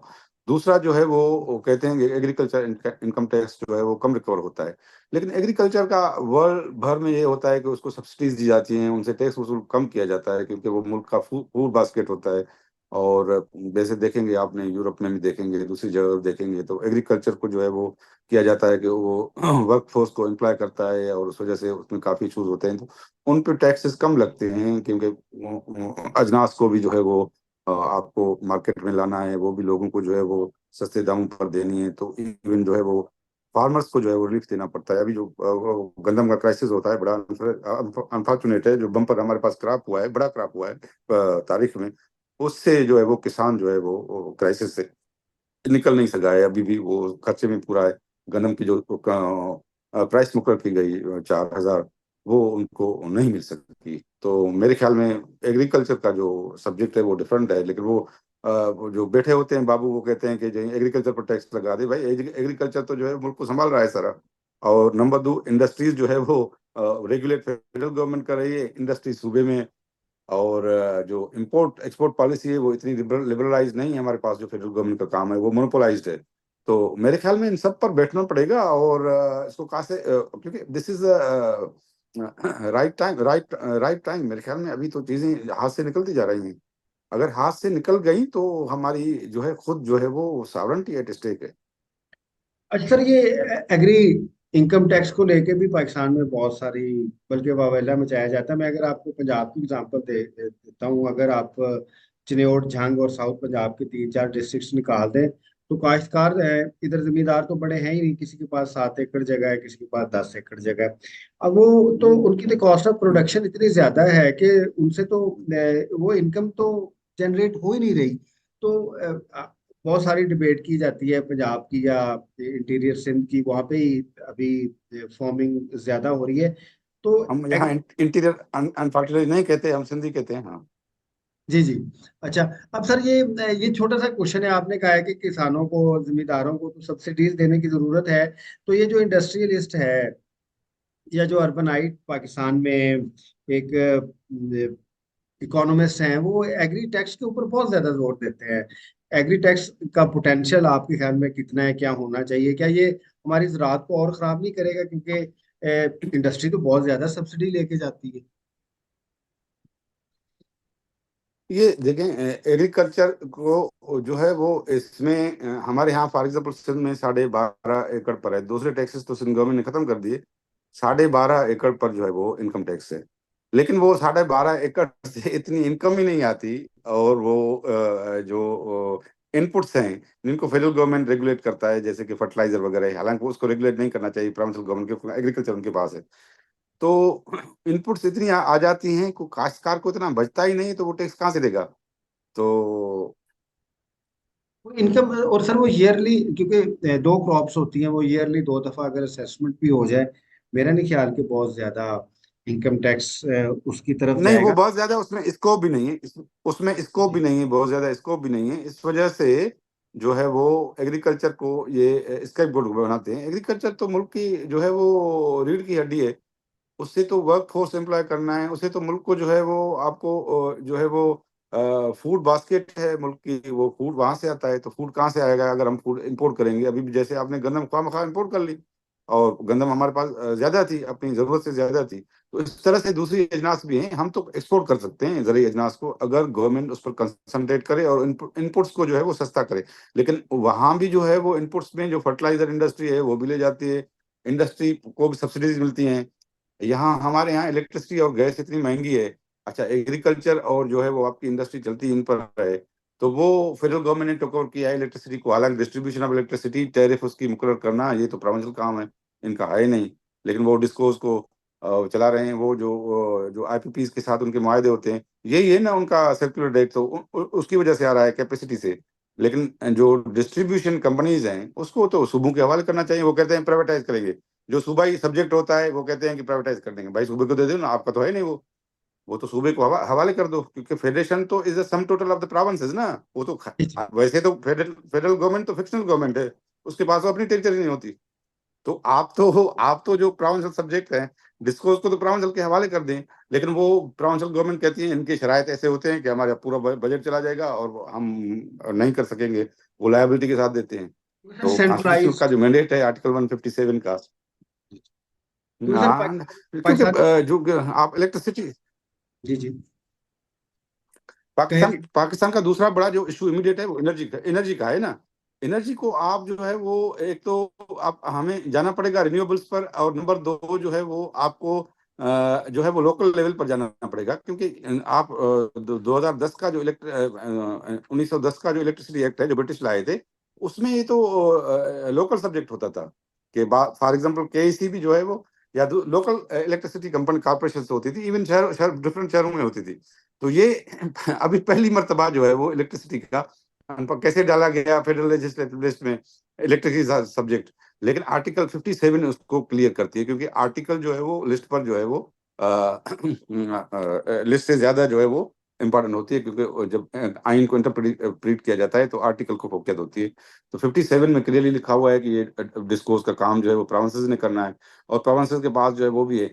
अगर उनको दिया जाए तो फेडरल गवर्नमेंट का एनर्जी का इशू, हमारा हमारा इंडस्ट्री का, हमारा एग्रीकल्चर का, ये इश्यूज हमारे हल हो जाएं, ये प्रोविंसेस को चले जाएं, बाकी फेडरल गवर्नमेंट को जो काम है उनका वो करे, तो उससे जो है वो आपकी ड्युअलिटी खत्म हो जाएगी और क्लैरिटी ज्यादा हो जाएगी गवर्नेंस में, गवर्नेंस बेहतर होगी, और जिसकी जिम्मेवारी होगी तो वो जिम्मेवारी फील करेगा। अगर आप भी चला रहे हैं मैं भी चला रहा हूँ, मैं तो जिम्मेवारी फील नहीं करूंगा। भाई for example law and order है, उसमें पुलिस सर्विस ऑफ पाकिस्तान में दो काम फेडरल गवर्नमेंट ने रखे हुए हैं। पुलिस ऑफिसर के डिसिप्लिनरी जो है मैटर्स एंड आईजी का नाम लेते हैं प्रोविंशियल गवर्नमेंट, वो आपने क्यों रखा हुआ है? अच्छा, यहाँ थाना हमारा होता है, सब इंस्पेक्टर इंस्पेक्टर होता है उसमें, थाना यहाँ बिल्कुल गरीब है। बाकी जो एसपी आता है, डीआईजी आता है, एडिशनल आईजी आता है, आईजी आता है, वो फेडरल गवर्नमेंट से आते हैं।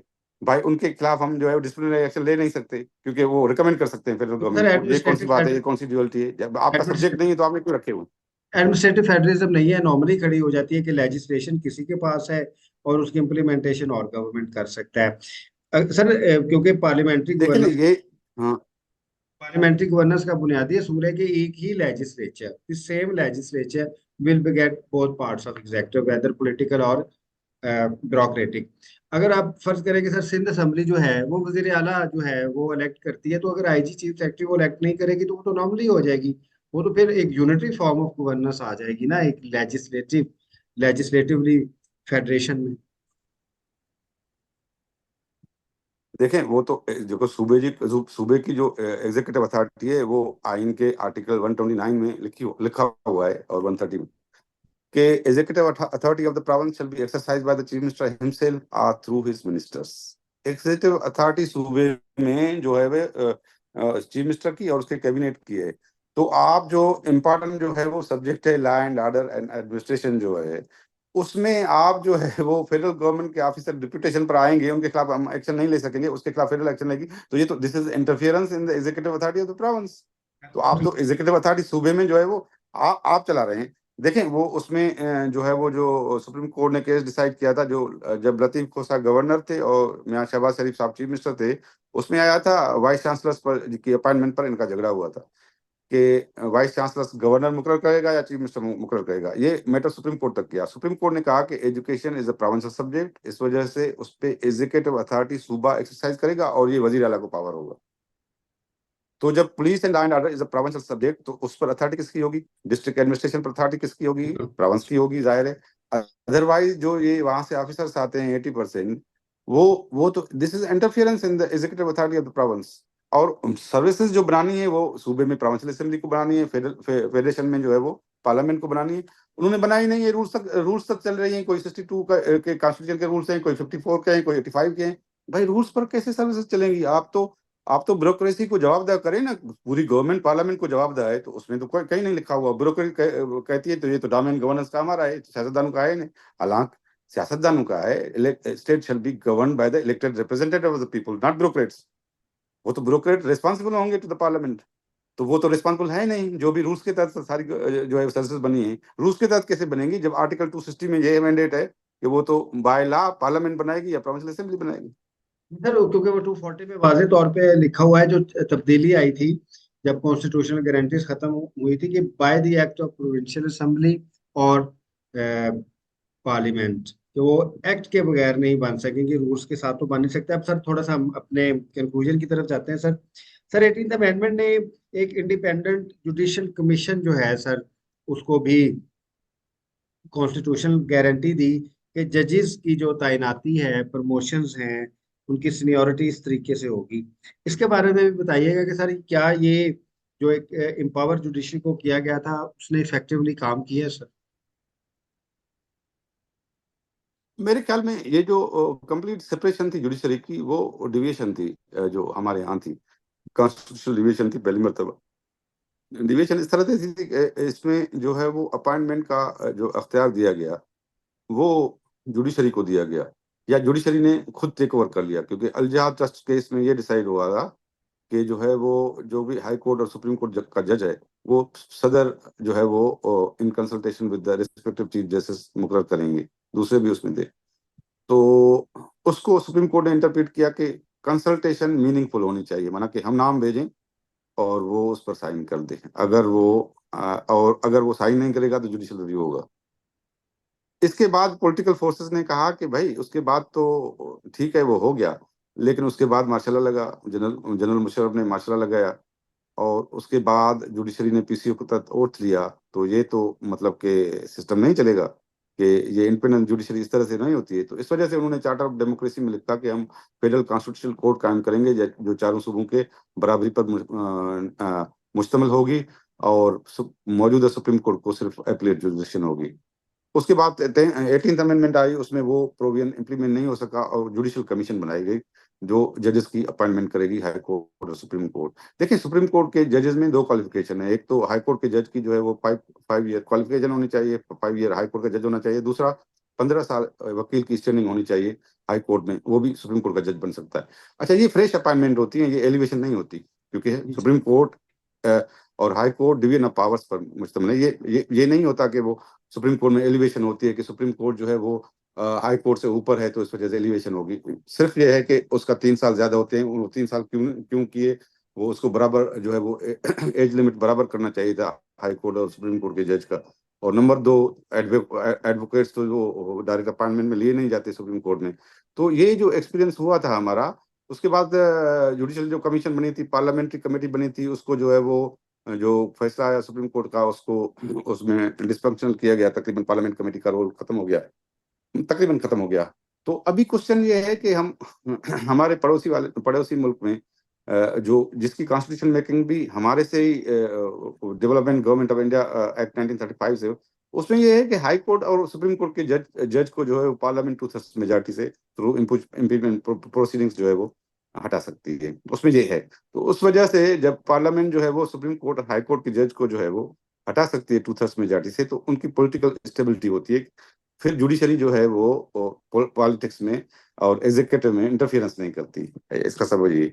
अभी प्रेसिडेंटली जो है वो जुडिशरी पर माजी में होता रहा है कि वो एग्जीक्यूटिव में और पार्लियामेंट के कामों में मुदाखलत कर रही है। इस वजह से है कि उसका जो अपॉइंटमेंट का तरीक़ेकार है जजेस का, वो मेरे ख्याल में मेरे ख्याल में फेडरेशन के उसूलों के मुताबिक नहीं है। और नंबर दो, कि उसकी कंफर्मेशन जैसे अमेरिका में सेनेट में होती है, अमेरिकन फेडरेशन में जजेस के अपॉइंटमेंट की कंफर्मेशन सेनेट में होती है। तो इस वजह से ये इसको फेडरल करना चाहिए, और पार्लियामेंट को अख्तियार देना चाहिए कि हाई कोर्ट और सुप्रीम कोर्ट के जजेस को जो है वो रिमूव कर सके, जैसे इंडिया में है। उनके भी कॉन्स्टिट्यूशन की जो है वो डेवलपमेंट हमारे साथ साथ ही हुई है, और उसमें फिर पॉलिटिकल स्टेबिलिटी रहेगी। और ये रिसेंटली यही जो है वो इंडिया दिया गया कि हम कुछ यही करने जा रहे हैं, तो मेरे ख्याल में उससे पॉलिटिकल इशू हो गया या क्राइसिस हो गया। लेकिन सर, अगर आप तीनों ऑर्गन्स में देखें, हम इस चलो पॉइंट ऑफ व्यू को कंक्लूड करते हैं, तो सुप्रीमेसी पार्लियामेंट की होनी भी चाहिए। फिर पाकिस्तान में ये भी बहस होती है कि parliament will of the people को रिप्रेजेंट करती है या नहीं करती, क्योंकि इधर चीजें मैनूवर बड़ी होती हैं। लेकिन ये parliament represents the will of the people, I think should it not be with parliament to decide the fate of judiciary और executive, because parliament is the constitution making body. नहीं, ये तो पूरे देखो देखो ना, आप तो कंप्लीट सेपरेशन तो कर नहीं सकते ना, उसमें कुछ ना कुछ तो पार्लियामेंट को तो देना पड़ता है ना। जैसे इंडियन पार्लियामेंट को ये है कि सुप्रीम कोर्ट या हाई कोर्ट के जज को जो है वो हटा सके, हमने क्यों नहीं ये रखा? जब वहां पॉलिटिकल स्टेबिलिटी आ सकती है, तो हमारे यहाँ भी ऐसे ही आएगी कि पार्लियामेंट की 2/3 मेजोरिटी के हाई कोर्ट को प्रोसीडिंग्स के जरिए जज और सुप्रीम कोर्ट के जज को हटाया जा सकता है। ये तो पार्लियामेंट को पावर। या तो आप अपॉइंटमेंट में वो कंफर्मेशन ले लें सेनेट से, अपॉइंटमेंट ऑफ जजेस के सेनेट कंफर्म कर ले, चारों सूबों के इक्वल रिप्रेजेंटेशन पर मुश्तमिल होती है। या तो आप उनका रिमूवल जो है वो पार्लियामेंट को दे दें। एक चीज तो दे दें ना पार्लियामेंट को, अभी पार्लियामेंट क्योंकि वो जुडिशल जो गवर्नेंस है उस पर इनडायरेक्टली असरअंदाज होगी ना फिर तो, कि वो पॉलिटिकल डोमेन में नहीं आएंगे। मोस्टली जो आप देखेंगे कि 184(3) को कैसे मिसयूज किया गया।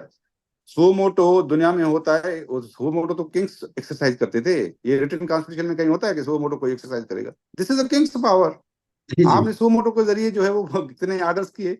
तो मेरे ख्याल में तो ये this is the opportune time कि इस मसले को भी जो है वो कि फेडरल जो है वो जो आर्गन है, जुडिशल आर्गन है, उसमें अपॉइंटमेंट कैसे होनी चाहिए, और प्रोविंशियल आर्गन, क्योंकि ओरिजिनल जुरिडिक्शन तो सुप्रीम कोर्ट की यही है कि एडजुकेट डिस्प्यूट, देखो डिस्प्यूट तो कोई नहीं आता वहां के। हेल्दी फेडरेशन में तो सूबों के दरमियान डिस्प्यूट आ जाते हैं ना। हेल्दी फेडरेशन में तो यही होता है कि प्रोविंसेस चले जाते हैं फेडरल गवर्नमेंट के खिलाफ, या फेडरल गवर्नमेंट चली जाती है कि भाई ये हमारे डोमेन पर जो है वो कर रहे हैं।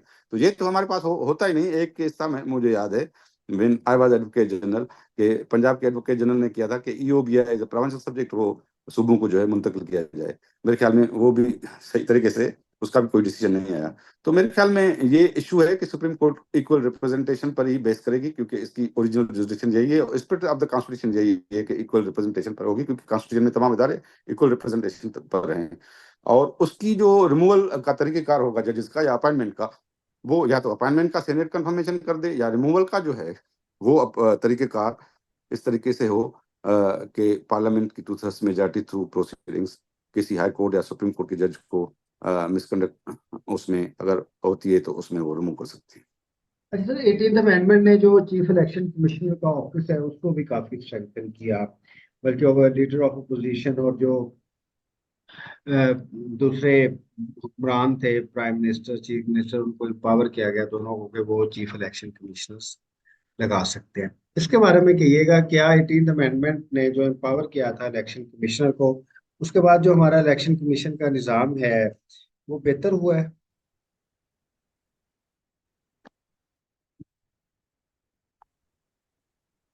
जी sir, can you hear me sir? जी जी जी।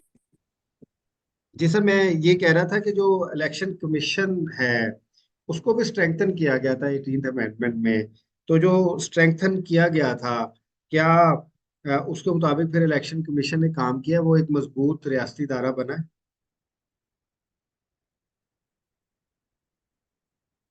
सर अभी आ जाते हैं, बात करते हैं, आप अपना क्वेश्चन सर आगे। जी सर, अनम्यूट कर दीजिएगा। हाँ जी। हाँ हाँ हाँ हाँ, अभी आ गया। हाँ हाँ, अब आ गया सर। सर वो मैंने इलेक्शन कमीशन के बारे में पूछा था कि जो इलेक्शन कमीशन है अ, वो आपके ख्याल में 18th अमेंडमेंट के बाद जो उसको स्ट्रेंथन किया गया था उसके मुताबिक उसने डिलीवर किया है सर?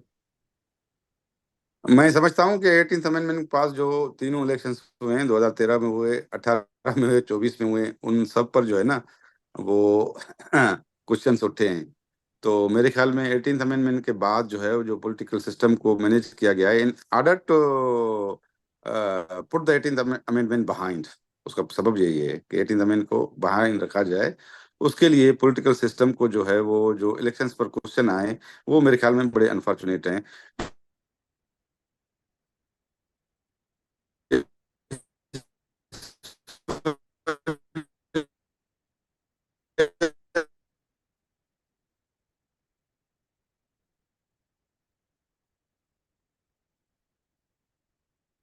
आ जाते हैं, अभी सर जरा डिस्कनेक्ट हो रहे हैं। ये क्वेश्चन शायद बहुत भारी है, इस वजह से इसका आंसर नहीं दिया जा।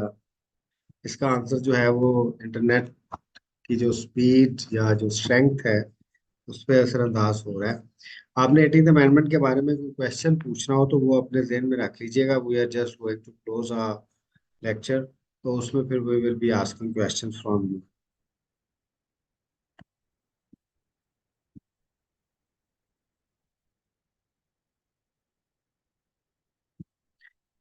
जी, कोई क्वेश्चन है आज के लेक्चर के बारे में तो आप पूछ सकते हैं,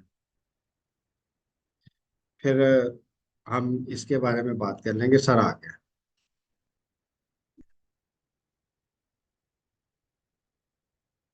जी सर, इलेक्शन के बारे में मैंने आपसे पूछा था सर, वो जरा काइंडली बता दीजिए। हाँ, तो इलेक्शंस पर जो है वो जो तीनों इलेक्शंस हुए हैं आफ्टर द 18th अमेंडमेंट, मेरे ख्याल में उसका बैकग्राउंड भी ये है कि 18th अमेंडमेंट इतना रेवोल्यूशन था पाकिस्तान की कॉन्स्टिट्यूशन हिस्ट्री में कि उसको पीछे रखने के लिए पॉलिटिकल सिस्टम को जो है वो काफी इलेक्शंस के जरिए नुकसान पहुंचाया गया है। मेरे ख्याल में उसको जो है वो एड्रेस करना पड़ेगा किसी स्टेज पर, क्योंकि जो क्वेश्चंस उठते हैं तो जहां से धुआं उड़ता है, जहां आग लगती है वहां से ही धुआं उठता है। तो मेरे ख्याल में इलेक्शन कमीशन ऑफ पाकिस्तान या इलेक्शन से जो रिलेटेड मैटर्स है वो पार्लियामेंट की सॉवरेंटी को अफेक्ट करते हैं। वो पार्लियामेंट फिर जो है वो सॉवरेंटी पर क्वेश्चंस उठते हैं। तो अगर इनको एड्रेस नहीं किया जाता है तो पाकिस्तान का पॉलिटिकल सिस्टम फ्रेजाइल ही रहेगा और वो डिलीवर नहीं कर सकेगा। जो फ्रेजाइल पॉलिटिकल सिस्टम होता है वो डिलीवर नहीं करता। देखें, पॉलिटिकल पार्टीज में तो होते हैं, देखो पाकिस्तान पीपल्स पार्टी और नवाज लीग में जो है वो कंटिन्यूअसली चलता रहा था 90s में कि इलेक्शंस रिग किए गए, और अब भी वही जो है वो नवाज लीग और पीपल्स पार्टी उसमें पीटीआई में चल रहा है।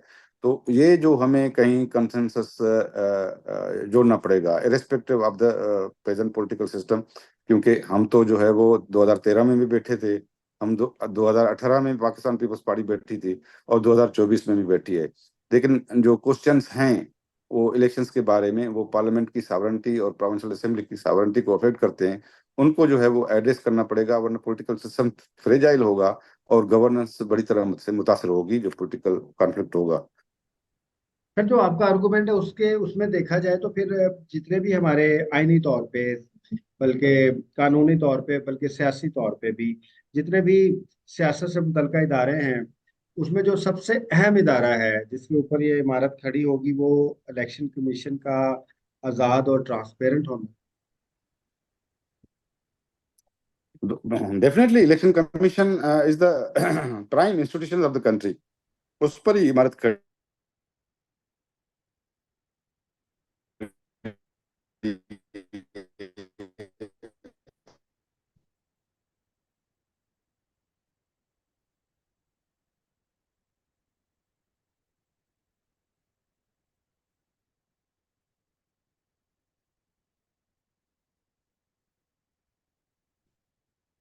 सर आपको आवाज़ आ रही है मेरी? अब हम इसको कंक्लूड करते हैं sir.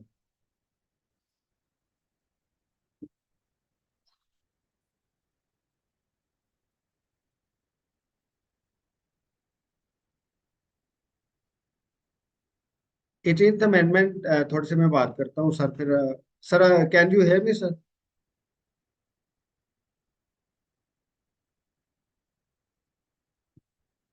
Can you hear me sir? जी जी। आई एम सॉरी, वो सारी कट रहा है, वो सब फोन आ रही है ना। हाँ, नहीं नहीं सर, वो थोड़ा सा बस हम कंक्लूड करने लगे। हेलो। जी जी सर, आपकी आवाज़ आ रही है। हाँ, अच्छा सर, अब आखिरी क्वेश्चन मैं आपसे पूछता हूँ कि सर 18th अमेंडमेंट को लेके एक कॉर्नर से ये भी बहस हो रही है कि 18th अमेंडमेंट को रिवोक करना जरूरी है शायद पाकिस्तान के इक्तसादी और दूसरे मसाइल हल होने के लिए। जो 18th अमेंडमेंट है इसने सूबों को बहुत इम्पावर कर दिया और ये शायद फेडरेशन ऑफ पाकिस्तान के लिए ठीक नहीं। ये एक पॉइंट ऑफ व्यू है। इसके जवाब में यू आर अ फेडरलिस्ट, आप क्या कहते हैं कि 18th अमेंडमेंट ने क्या पाकिस्तान की फेडरेशन को मजबूत किया है या पाकिस्तान की फेडरेशन को कमजोर किया? This is the last question. ये सर।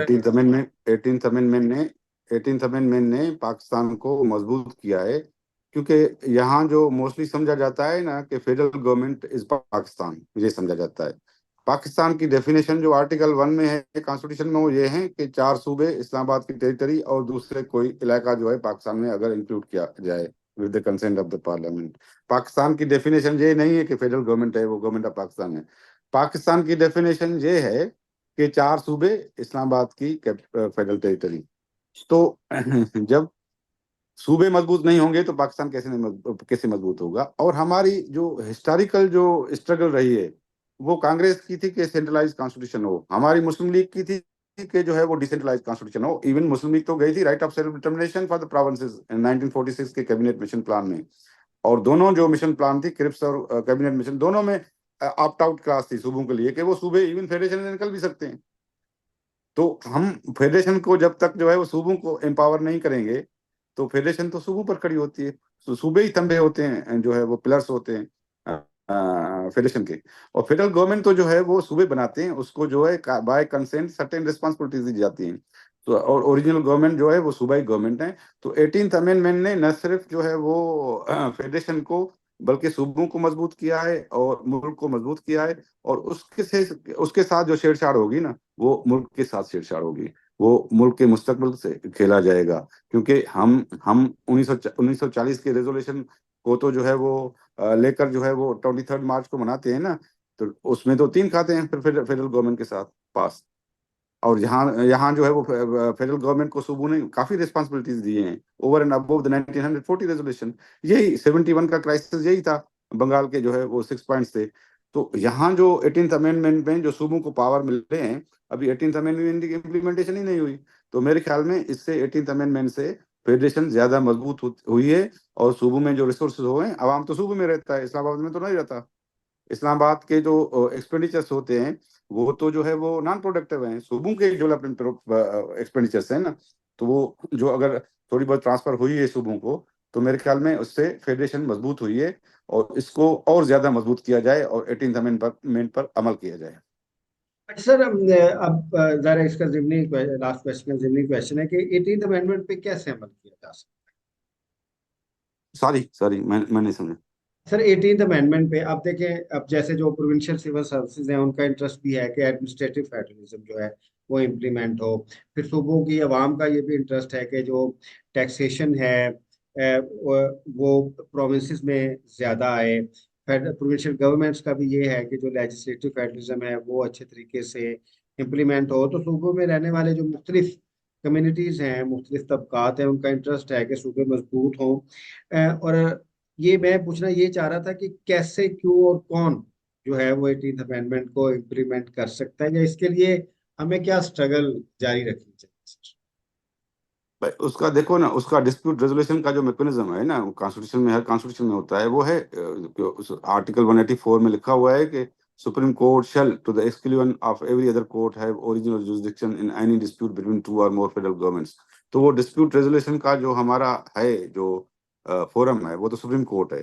तो अगर सुप्रीम कोर्ट की कंपोजिशन जो है वो चारों सूबों के बराबरी की बुनियाद पर होगी, तो अगर सूबों को कॉन्फिडेंस होगा, तो ये डिस्प्यूट रेजोल्यूशन जो है वो फिर उस तरीके से होगी कि सूबे भी जाएंगे सुप्रीम कोर्ट में अपना मुद्दा लेकर कि 18th अमेंडमेंट जो है वो उस पर अमल नहीं हो रहा। डिस्प्यूट रेजोल्यूशन का जो है फोरम वही है, दूसरा फोरम नहीं है जो है वो कॉन्स्टिट्यूशन में। तो यही था कि चार्टर ऑफ डेमोक्रेसी में ये लिखा गया कि हम फेडरल कॉन्स्टिट्यूशनल कोर्ट बनाएंगे जो चारों सूबों की बराबरी पर की नुमाइंदगी पर मुश्तमिल होगा। और इसी बुनियाद पर जो है वो ही कॉन्स्टिट्यूशन की इंटरप्रिटेशन करेगा, जो सूबों को जो है वो तमाम सूबों को काबिल कबूल होगी। और सुप्रीम कोर्ट को हम सिर्फ अपीलेट जुरिसडिक्शन देंगे। मेरे ख्याल में यही सोच थी कि चार्टर ऑफ डेमोक्रेसी को, जैसे चेयरमैन बिलावल भुट्टो जरदारी ने भी काफी कहते रहे कि चार्टर ऑफ डेमोक्रेसी पर मुकम्मल अमल नहीं हुआ as far as judicial reforms are concern.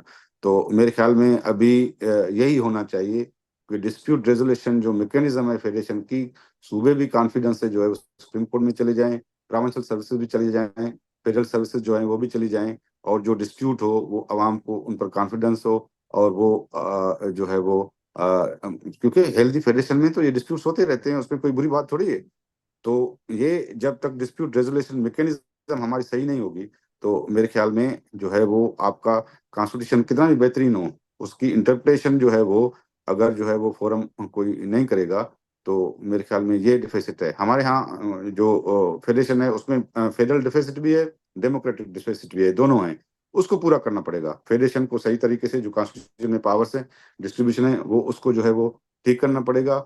और जो डेमोक्रेटिक डिफिसिट है, जो आपने इलेक्शन कमीशन का भी जिक्र किया, उसको भी ठीक करना पड़ेगा। जी सर, ये डिस्प्यूट्स जो रेजोल्यूशन फोरम से बड़े इंपॉर्टेंट है।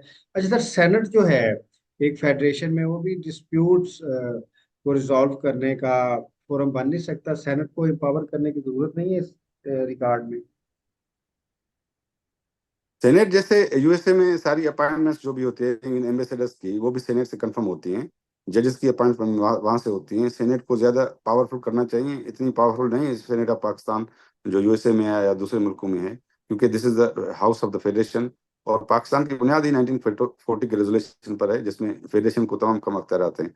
तो इस वजह से मेरे ख्याल में अभी तो सेनेट का वही है काफी। 18th अमेंडमेंट में सेनेट को भी जो है वो थोड़े बहुत पावर्स मिले, लेकिन वो इतना डिस्प्यूट रेजोल्यूशन मैकेनिज्म बन नहीं सकता, क्योंकि डिस्प्यूट रेजोल्यूशन मैकेनिज्म में एडजुडिकेशन होती है हमेशा, और वो कोर्ट के पास ही पावर होता है कि ये फेडरल कोर्ट है, ये या तो चार्टर ऑफ डेमोक्रेसी में जो प्रोविजन है उसको इम्प्लीमेंट किया जाता, तो वो सेपरेट हो जाती कोर्ट जो डिस्प्यूट जो रिजॉल्व करती, तो उसमें जो है वो ब्यूरोक्रेट्स भी चले जाते, उसमें जो है वो सियासतदान भी चले जाते, उसमें सूबे भी चले जाते, उसमें फेडरेशन भी चली जाती। वो जो चार्टर ऑफ डेमोक्रेसी में था उस प्रोविजन पर अमल नहीं हुआ, उसके खिलाफ रेजिस्टेंस थी, उसके खिलाफ जो सेंट्रल फोर्सेस हैं उसकी रेजिस्टेंस थी। अगर वो बन जाता तो मेरे ख्याल में आजकल जो ये इश्यूज हैं काफी, वो रिजॉल्व हो जाते, इवन इलेक्शन जो मैटर्स हैं या दूसरे मैटर्स हैं वो रिजॉल्व हो जाते, और पाकिस्तान का जो फ्रेजाइल पॉलिटिकल सिस्टम है वो आगे बढ़ता, और जो है वो, क्योंकि डिस्प्यूट रेजोल्यूशन मैकेनिज्म से जो है वो स्ट्रांग होती है, फेडरेशन स्ट्रांग होती है, और आपकी डेमोक्रेसी स्ट्रांग होती है, आपकी गवर्नेंस स्ट्रांग होती है, और आवाम को कॉन्फिडेंस होता है कि मैं जो भी डिस्प्यूट ले जाऊंगा, या सूबे को कॉन्फिडेंस होता है, फेडरल गवर्नमेंट कॉन्फिडेंस होता है कि ये भाई आइन के मुताबिक, कानून के मुताबिक से इंटरप्रिटेशन होगी। अभी वो सिस्टम जो है वो इरेलीवेंट है, इरेलीवेंट इस वजह से, नहीं तो किसी किसी को पता है नहीं, फिर जो है वो डिस्प्यूट रेजोल्यूशन मैकेनिज्म जो इंपॉर्टेंट एस्पेक्ट है कॉन्स्टिट्यूशन, डिस्प्यूट रेजोल्यूशन मैकेनिज्म के बगैर तो जो है वो कॉन्स्टिट्यूशन तो चल नहीं सकता ना, तो यही इशू है हमारा। सर आपका बहुत शुक्रिया। आप लेट हो रहे हो कि आपने आज हमें बड़ा अपना टाइम दिया। हम आपसे टाइम लेते रहेंगे सर, बहुत कुछ अभी सीखने वाला है सर आपसे। तो कॉन्स्टिट्यूशन को लेके सर, बाकी जो रिफॉर्म्स हैं, सेनेट रिफॉर्म्स, नेशनल असेंबली के रिफॉर्म्स, लेजिस्लेटिव रिफॉर्म्स, सर वो हम आपसे डिस्कशन करते रहेंगे। सर आपका बहुत शुक्रिया सर, आपने अपना कीमती टाइम थैंक यू दिया। Very much, thank you very much, बहुत शुक्रिया थैंक यू वेरी मच। जी। ये जमीर घुमरो साहब थे हमारे साथ, one of the best law makers in Pakistan. मेरे टीचर्स की तरह है और मैंने इनसे बहुत सीखा है, और मैं समझता हूँ कि पाकिस्तान में लॉ के ऊपर सर जमीर घुमरो जो अब सेनेटर हैं, इन जैसी कमांड बहुत कम लॉयर्स की है, बहुत कम जो लीगल एक्सपर्ट्स हैं उनकी है। अब हम अपनी क्लासेस यकम से दोबारा शुरू करेंगे, तो आई होप कि आपको होगा कि हम यकम से दोबारा बड़ी अच्छी क्लासेस लेना चाह रहे हैं, जिसमें वो ट्राई के वी इनवाइट डिफरेंट एक्सपर्ट्स, और वो हमारी जो है ना एक जो नॉलेज की फाउंडेशन है वो बेहतर होती रहे। आज इतना ही, फिर हम एक दो दिन में और किसी पर्सनैलिटी के साथ आके बहस करेंगे जो भी नए इश्यूज हैं। Thank you very much.